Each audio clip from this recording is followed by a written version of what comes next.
Muhammad Ardiansyah. Ya, Muhammad Ardiansyah, silakan nyalakan kamera Anda. Oke, emang harus nyalakan kamera ya? Ya, wajib di sini, Bang. Oke. Oke, Oke, silakan, udah. Bang. Duduk, Bang. Saya Orang Islam di nih sini memang nggak ada melihat- adabnya. Orang Islam nih memang nggak ada adab. Bang, duduk. Kenapa, Bang?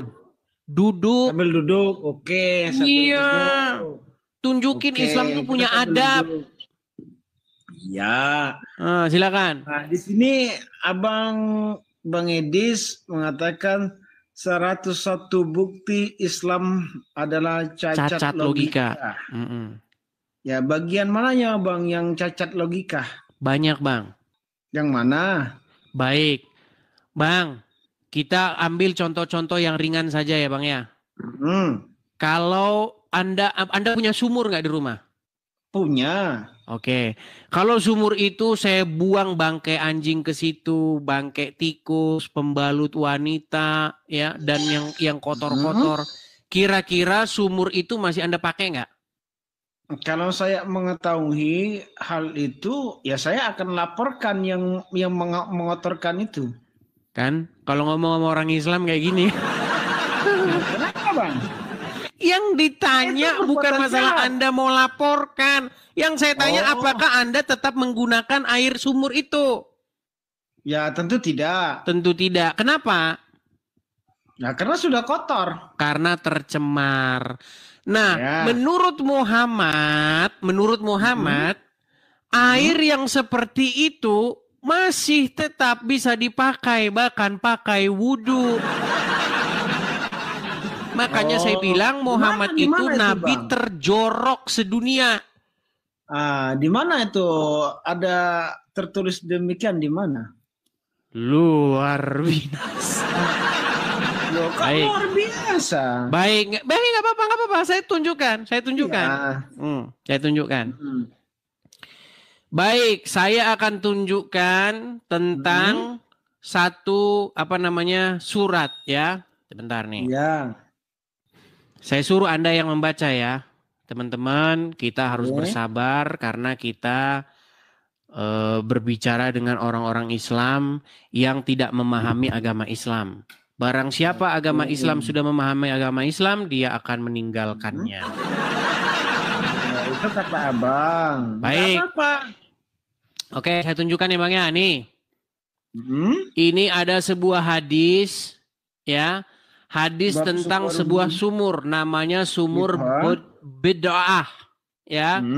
Di dalam kitab Sunan An-Nasai nomor 324.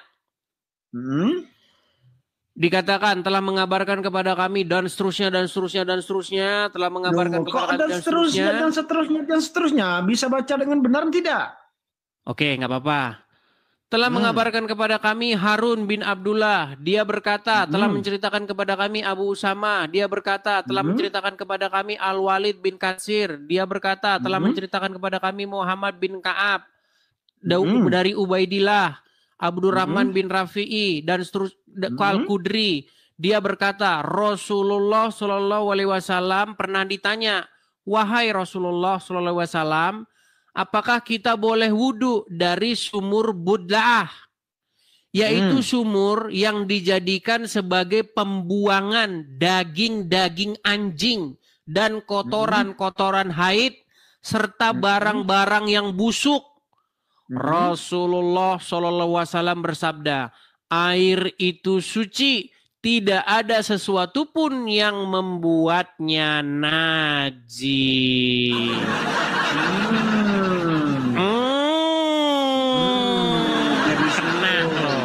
Sekarang saya tanya, menurut Muhammad air bisa najis nggak?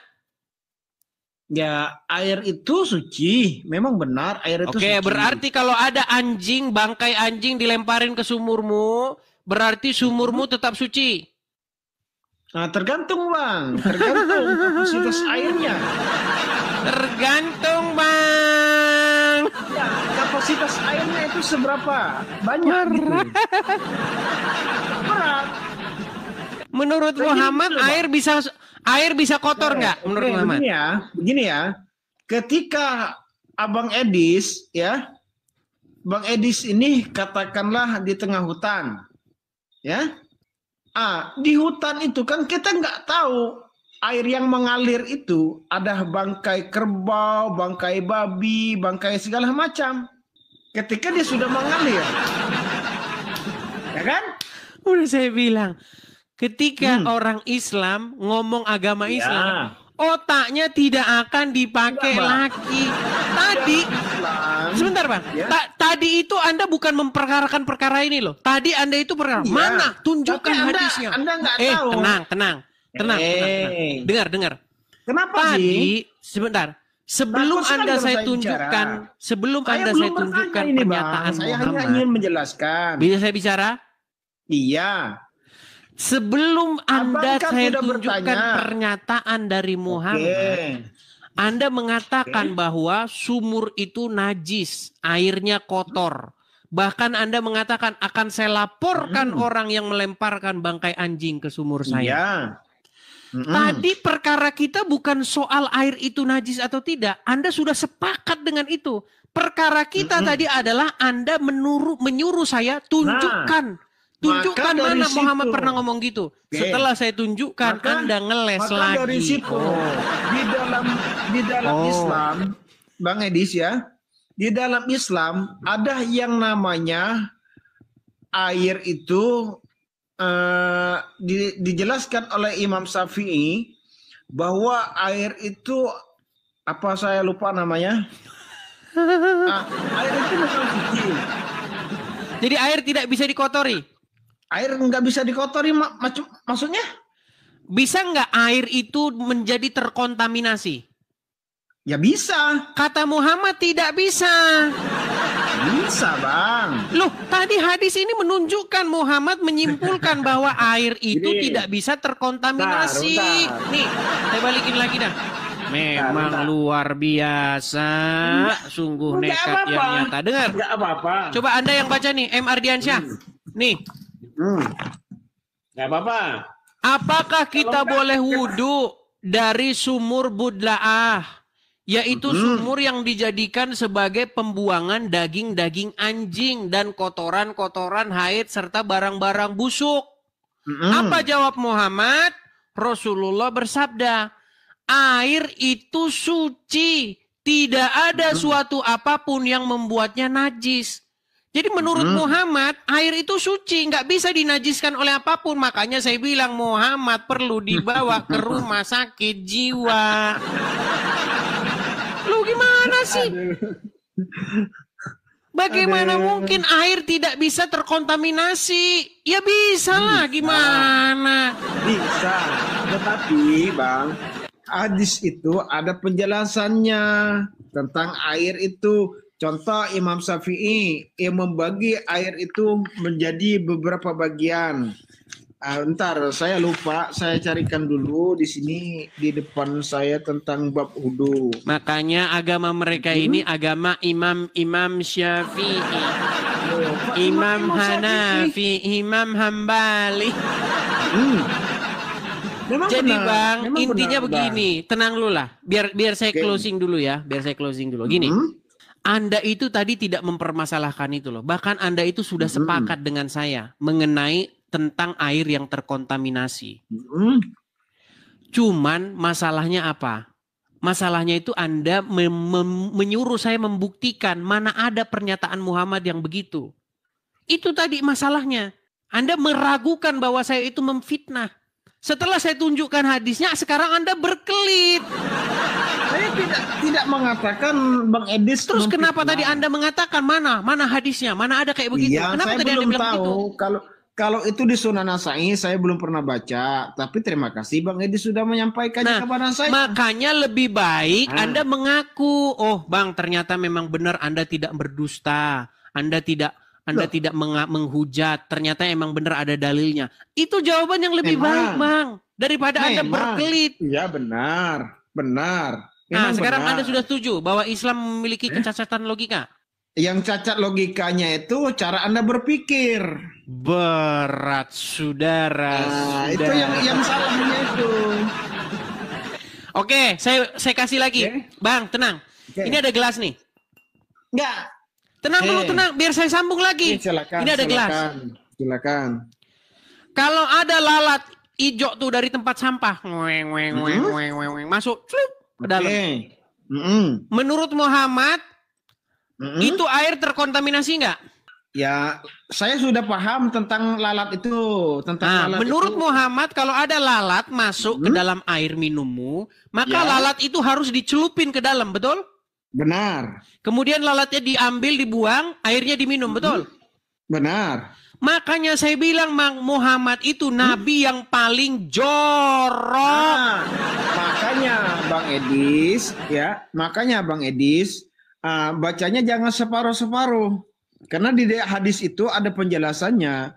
Di sayapnya lalat itu di sebelah kiri mengandung racun, sedangkan sebelah kanan adalah bagian penawarnya. Oke, berarti kalau ada makanan, itu sudah terbukti, Bang.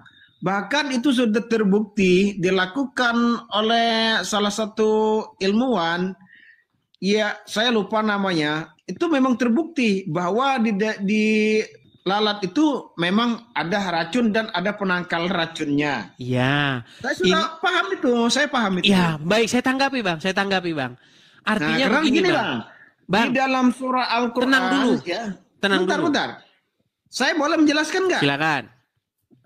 Karena di dalam Al-Quran sudah dijelaskan di dalam surah An-Nisa, ya ayyuhalladzina amanu atiullah wa atiur rasul.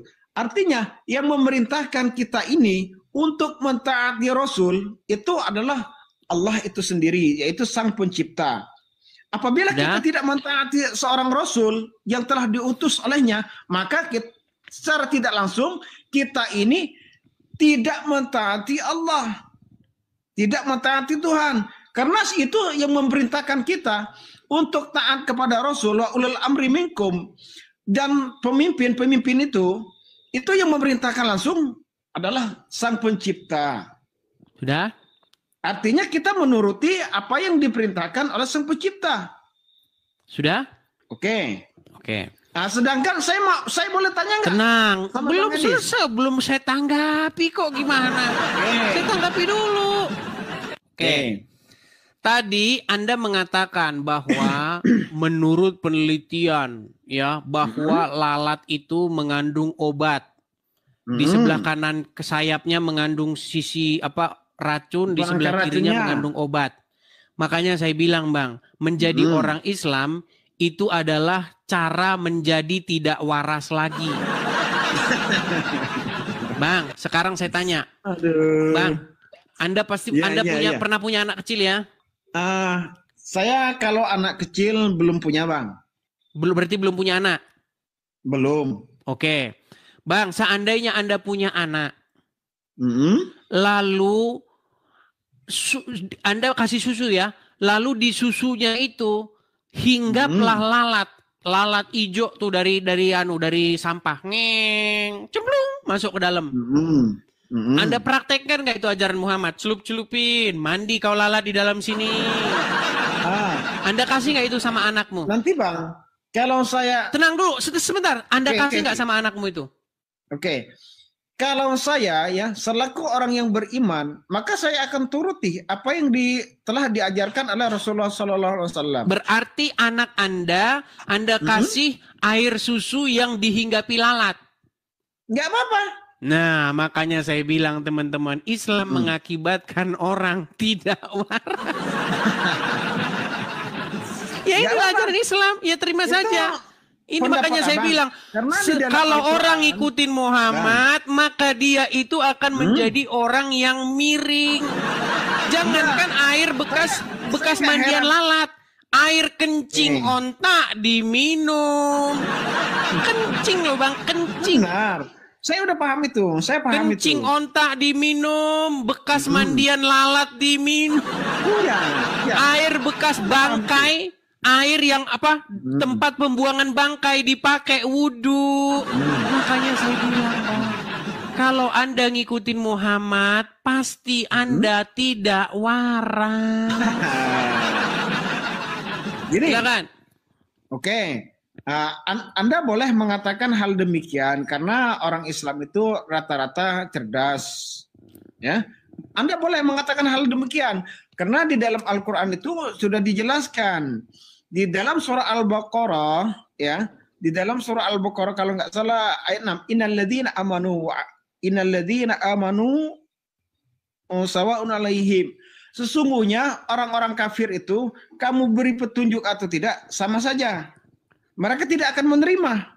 Terus ngapain dikasih petunjuk dalam Al-Quran? Ya, itu sebagai pegangan saya selaku umatnya Rasulullah SAW yang beriman kepada Allah, beriman pada hari akhir, itu selaku pegangan saya. Nggak apa-apa. Saya sudah sering orang-orang yang berdiskusi seperti Bang Edis ini, saya sudah berapa kali nonton Bang Edis, saya sudah beberapa kali juga berdiskusi dengan Mikana, dengan si siapa itu? Fokus aja Bang, jangan kemana-mana. Fokus kepada tema kita. Nggak apa-apa. Tapi intinya yang mau saya sampaikan gini Bang. Kalau ada seorang pegawai kafe, Abang main ke kafe, Bu, Bang, atau Kak, minta kopinya. Nah, setelah kopi sampai kepada Anda lihat, kok ada lalat? Kok ada lalat nih di kopi nih? Ingat nih. Saya kalau jadi pegawai kafe, ada lalat di dalamnya. Muslim kalau protes, saya bilang, kamu adalah orang yang tidak percaya kepada Nabi Muhammad. Kamu harus minum ini kopi yang ada lalatnya ini. Minum. Kalau kamu tidak minum ini, kamu menista Rasul. Jadi teman-teman, kalau kalian kerja di sebuah restoran, rumah makan Padang ataupun apa, kalau ada lalatnya di situ, hidangkan saja sama Muslim, hidangkan. Karena itu adalah makanan minuman yang sesuai dengan sunnah Rasul. Oke. Nah, kalau saya berbeda lagi Bang. Ketika saya, katakanlah saya ini selaku pegawai di tempat restoran, di kafe, saya akan menjaga itu Bang, supaya tidak terkombinasi oleh lalat. Tetapi gimana? Ini kan bermuka dua kan? Ya itu. Kenapa Anda jadi bermuka dua? Tadi katanya di dalam sayap lalat ada racun dan ada penawarnya. Artinya lalat itu mau masuk mau tidak masuk artinya akan sama saja. Kalau ada lalat masuk pun dia tidak akan tercemar, betul? Oke. Ketika saya membuat sebuah minuman atau makanan itu ada lalatnya, ya. Kalau saya berdagang, maka saya akan ganti baru karena nggak etis dong. Loh, saya bukankah itu sunnah Rasul? Makanya itu logikanya Bang. Nah makanya saya bilang Bang, 101 bukti Islam cacat logika. Begini Bang Ardiansyah, gini loh Bang.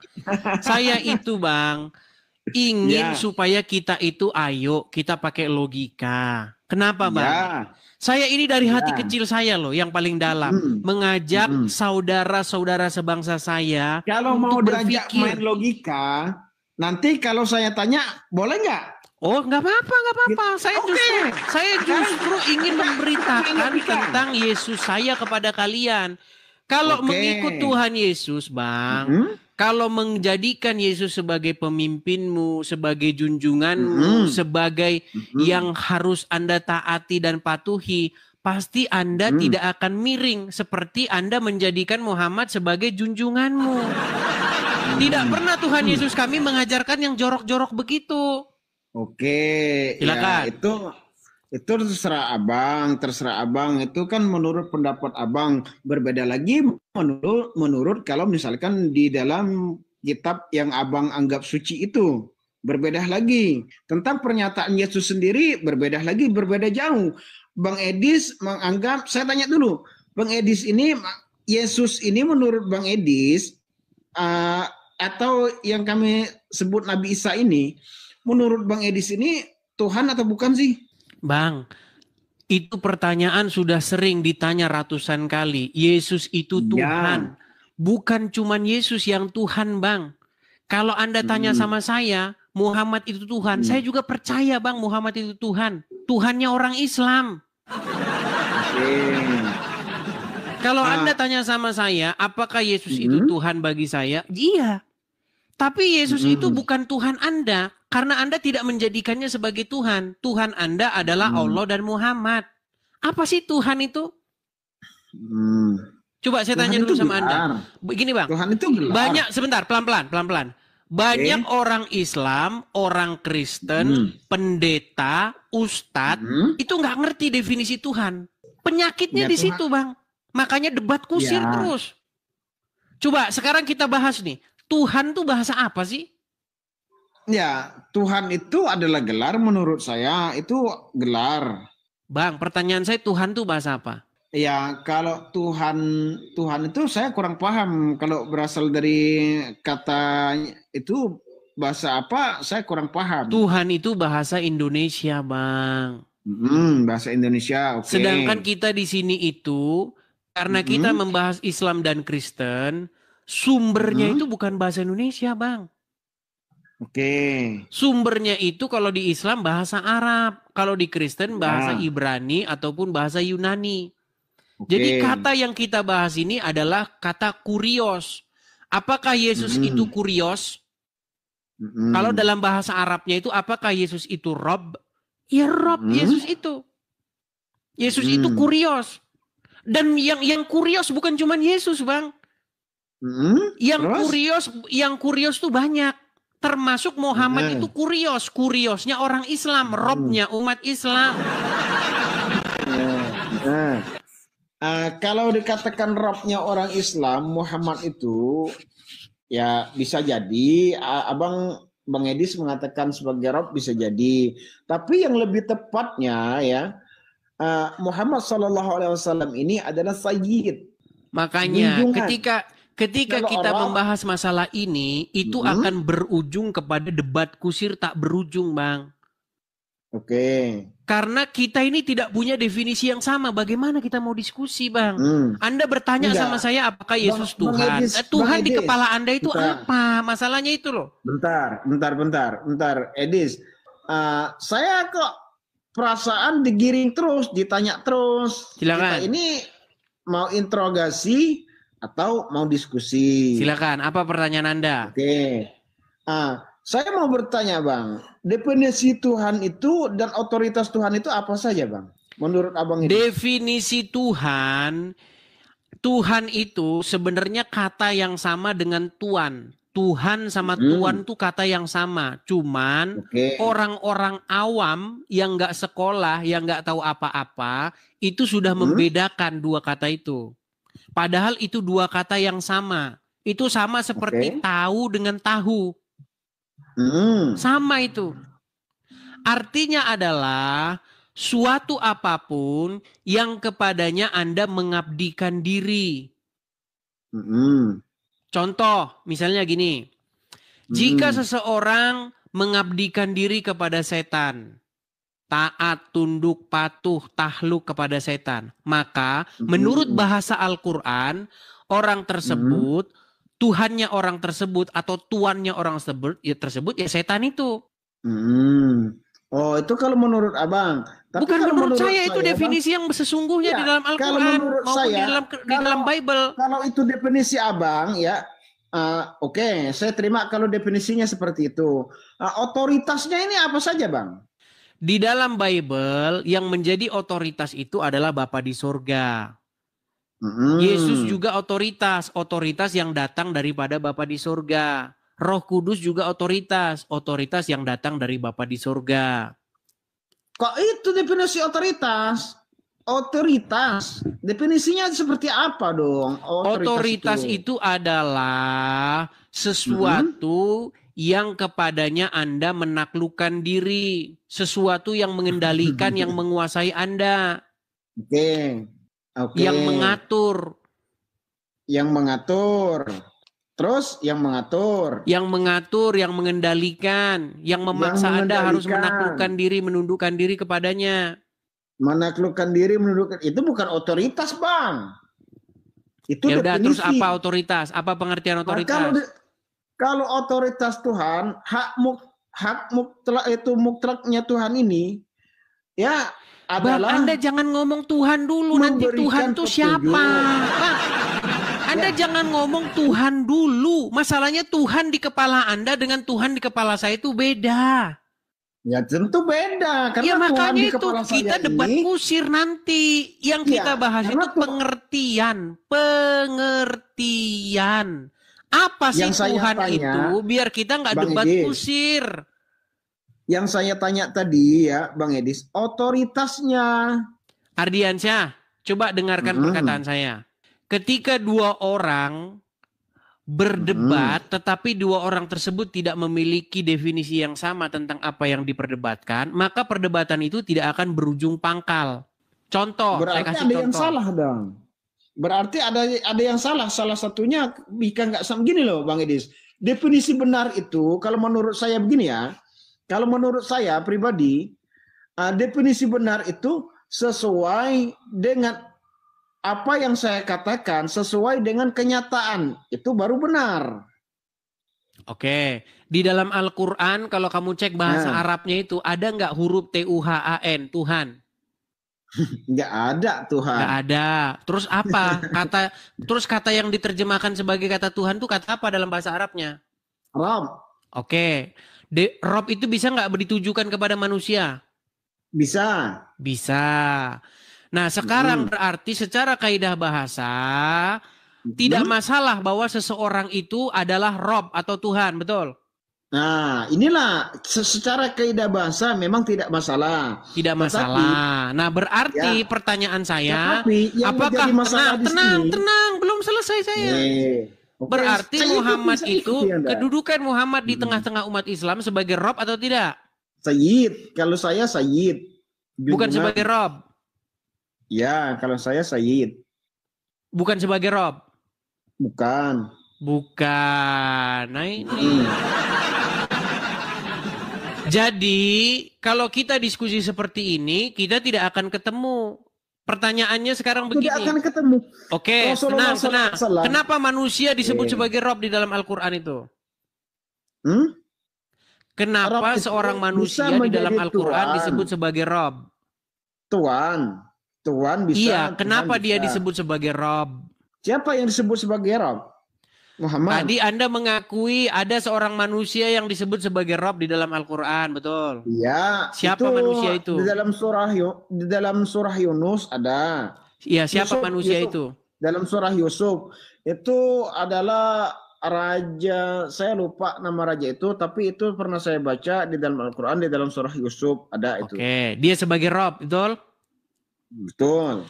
Kenapa dia kok disebut sebagai Rob? Nah, inilah yang menjadi masalah. Rob ini kan bisa dikatakan sebagai Tuhan, bisa juga Tuhan. Iya, pertanyaan saya, kenapa dia disebut sebagai Rob? Ya, karena pada masa itu kalau nggak salah, pada masanya Nabi Yusuf alaihissalam ini, itu raja. Iya, karena dia mengapain? Karena dia ngapain? Karena dia ngapain maksudnya? Karena dia memimpin, memerintah, mengendalikan, mengatur. Betul? Benar. Perbuatan-perbuatan itulah yang membuat dia disebut sebagai Rob. Betul? Ya, selaku pemimpin, ya. Oke. Muhammad melakukan pekerjaan yang sama nggak? Memimpin, mengatur, mengendalikan? Memimpin, mengatur, mengendalikan. Nah, boleh dikatakan demikian. Oke, berarti secara kaidah bahasa Muhammad Rob, betul tidak? Ya, arahnya saya sudah paham itu. Iya, betul, terus kenapa Anda ngeles Muhammad sebagai Rob? Iya, benar. Oke, berarti Allah adalah Rob kalian, Muhammad pun juga Rob kalian, betul? Oke, kalau Anda mengatakan hal demikian nggak apa-apa. Berarti Rob kalian ada berapa? Kalau saya, Tuhan saya ada satu. Inilah mulai. Ini akrobat memang mereka. Kamu itu kerjanya akrobat. Gimana kita mau diskusi? Makanya gini loh, biar kita gini. Untuk memecah, dengar. Untuk memecah kebuntuan, dengar. Supaya kita tidak buntu dalam sebuah diskusi, kita harus cari dulu sebuah definisinya. Iya, definisinya. Nah, Benar. definisi kurios di dalam Bible itu sama dengan definisi Rob di dalam Al-Quran itu. Kurios itu adalah sesuatu atau Kurios. seseorang yang mengendalikan sesuatu, yang memiliki pengatur, pemimpin, junjungan. Itu maksudnya kurios itu. Ya. Nah, jadi ketika Yesus sebagai tenang, Yesus sebagai Tuhan, Rob kurios, itu nggak bikin pusing kalau Anda mengerti pengertiannya. Iya, saya sudah mengerti itu. Nah, kalau Anda sudah mengerti sini, pengertiannya, berarti kita ini sebenarnya sudah sampai kepada titik kesepakatan. Bapa di sorga sebagai Tuan, sebagai kurios, sebagai Rob. Karena apa? Karena kami menyerahkan ketaklukan kami kepadanya. Kami membuat dia yang memimpin kami, yang mengendalikan kami. Dengan cara bagaimana? Dengan cara kami patuh kepada dia, mengikuti perintah-perintahnya. Makanya dia jadi Tuan kami, jadi Rob kami. Mengikuti perintah-perintahnya. Bang Edis mengaku mengikuti segala perintah-perintahnya. Jangan dulu bahas perintah-perintahnya. Dengar dulu. Nanti kalau saya bawakan kita bukan dalilnya, mau merinci perintah-perintahnya apa saja. Oke. Kalau saya kita ini memberi pengertian dulu. Kenapa dia bisa jadi Rob? Kenapa dia jadi Tuhan itu? Kenapa jadi Tuhan itu? Kenapa? Iya. Karena seperti itu posisinya. Bang Edis ini sudah mengatakan tadi bahwa mengikuti segala perintahnya. Apa Bang Edis nggak pernah baca itu yang namanya Bible? Kalau di dalam Bible itu ada larangan untuk membuat patung, untuk menyembah patung. Ada larangan loh Bang. Betul. Nah, kenapa hal demikian masih ada yang melakukannya? Sedangkan yang itu perintah Tuhan. Ya? Siapa yang melakukannya? Kalau di tempat Bang Edi sendiri, di gereja-gereja itu ada nggak patung di dalamnya Bang? Kalau Anda ke gereja kami, kalau Anda temui di situ ada patung dan kami sujud-sujud kepadanya, saya lompat dari Monas. Oke, berarti nggak ada patung-patungnya di gereja Abang ya? Nggak ada. Patung Yesus nggak ada? Nggak ada. Patung Bunda Maria juga? Nggak ada. Maria juga nggak ada? Nggak ada. Oke, alhamdulillah kalau nggak ada. Berarti Bang Edis ini sudah mentaati hal yang demikian. 10 hukum Taurat salah satunya sudah ditaati sama Bang Edis. Oke, mantap itu Bang, bagus. Terus umat Islam sekarang yang sujud kepada batu, nyium-nyiumin batu, memberi salam kepada batu. Sujud kepada batu, nyium-nyiumin batu. Oh, tentang Hajar Aswad ini yang mau dibahas Hajar Aswad itu. Anda dengan bangganya mengatakan bahwasannya jangan menyembah patung. Sementara Anda Islam nyembah batu. Gimana sih? Anda salah. Anda salah kalau mengatakan saya menyembah batu. Anda salah. Ya udah, Islam ngajarin orang nyiumin batu di Arab nggak? Di dalam surah Al-Fatihah. Iya, ini kita lompat-lompat nih. Anda ini orangnya nggak bisa fokus, gitu loh. Menyembah batu, Bang. Kita ini dari tadi membahas. Anda ini dari tadi kita ini inti Islam dan Kristen itu apa sih? Inti Islam dan Kristen itu cuma satu. Kalian mempertuhan Muhammad, kami mempertuhan Yesus. Cuman itu. Cuman kalian ini nggak sadar-sadar. Kok lari kemana-mana? Tidak ada yang mempertuhan Muhammad. Yang menuhankan Muhammad tidak ada. Mempertuhan ya benar. Kalau Anda katakan mempertuhan iya. Kalau Muhammad dikatakan Tuhan itu salah. Mempertuhan dengan menuhankan atau mempertuhan itu hampir sama Bang. Berarti menuruti hawa nafsu. Ada nggak orang yang mempertuhankan manusia? Banyak. Kenapa dia disebut mempertuhankan manusia? Nah, karena dia menuruti hawa nafsu. Karena manusia ini bukan Tuhan. Tuhan yang benar itu hanya satu. Kalau mempertuhan berarti mengikuti hawa nafsu. Benar tidak? Allah mengikuti hawa nafsunya Muhammad. Kalau mempertuhan artinya mengikuti kehendak atau hawa nafsu kita sendiri. Itu Allah mengikuti hawa nafsunya Muhammad nggak? Hah? Allah mengikuti hawa nafsunya Muhammad nggak? Kok Allah mengikuti hawa nafsunya Muhammad? Gimana? Aduh. Iya, Allah mengikuti hawa nafsunya Muhammad. menurut udah mulai hadis, mau habis kata-katanya. enggak. Jebakannya udah mulai mau Menurut habis. hadis Allah itu pekerjaannya itu menuruti hawa nafsunya Muhammad. Menuruti hawa nafsunya Muhammad. Ya Allah ya Rabbi ya Karim. Lu nggak percaya? Mau saya tunjukin? Makanya saya bilang, Bang, saya itu mempercayai bahwa Allah itu mempertuhankan Muhammad. Allah Kalau saya ditanya mempertuhankan apakah Allah hamba. punya Tuhan, saya jawab iya. Allah punya Tuhan. Siapa Tuhannya Allah? Ya Muhammad itu sendiri. Ya, itu terserah abang. Kalau abang berpikirnya seperti itu. Bahkan kalau Anda tanya sama saya, apakah Allah itu diciptakan? Saya jawab iya. Allah itu adalah ciptaan. Siapa yang menciptakan Allah? Ya Muhammad, gimana? Iya, imajinasi ya, imajinasi yang Iya. menciptakan itu imajinasi. Ya, Jadi benar. Muhammad menciptakan Allah pada abad ke-7. Ada tujuannya. Ada tujuannya. Tujuannya adalah untuk membuat Tuhan baru mengendalikan manusia supaya manusia itu berada dalam kontrolnya Muhammad. Anda salah, Bang. Anda salah. Bukan pada abad ke-7 Allah itu ada, Bang. Pada zaman Nabi Musa alaihissalam Allah sudah ada. Bahkan Ya, itu namanya klaim teologis. Gini, kok nggak logis? Bukan nggak logis, Dulu Bang. Itu Nabi klaim Musa, teologis. Lo klaim teologis bagaimana?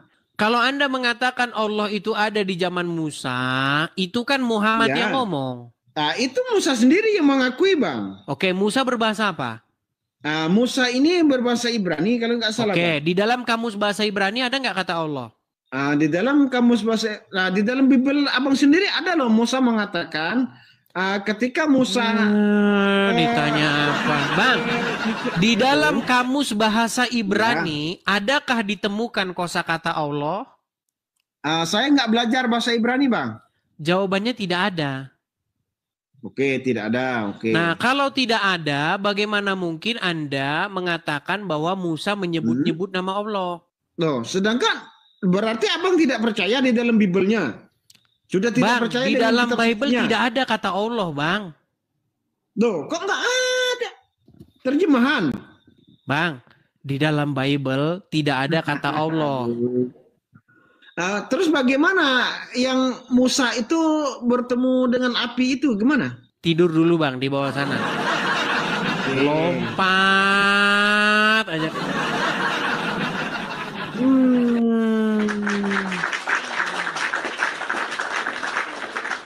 Heran saya dengan kalian ini.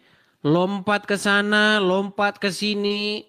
Intinya, wahai kaum muslimin wal muslimat, saya ingin menyadarkan kalian bahwa selama ini kalian itu telah membuat diri kalian takluk, tunduk, patuh kepada seorang manusia yang bernama Muhammad. Jika Anda menaklukkan diri, menundukkan diri kepada iblis, kepada setan, menurut Al-Quran Anda telah mempertuhankan setan itu. Dengan cara bagaimana? Dengan cara membuat dirimu patuh tunduk kepadanya. Makanya saya bilang kamu patuh tunduk kepada Muhammad. Itulah sebabnya Anda saya sebut mempertuhan Muhammad.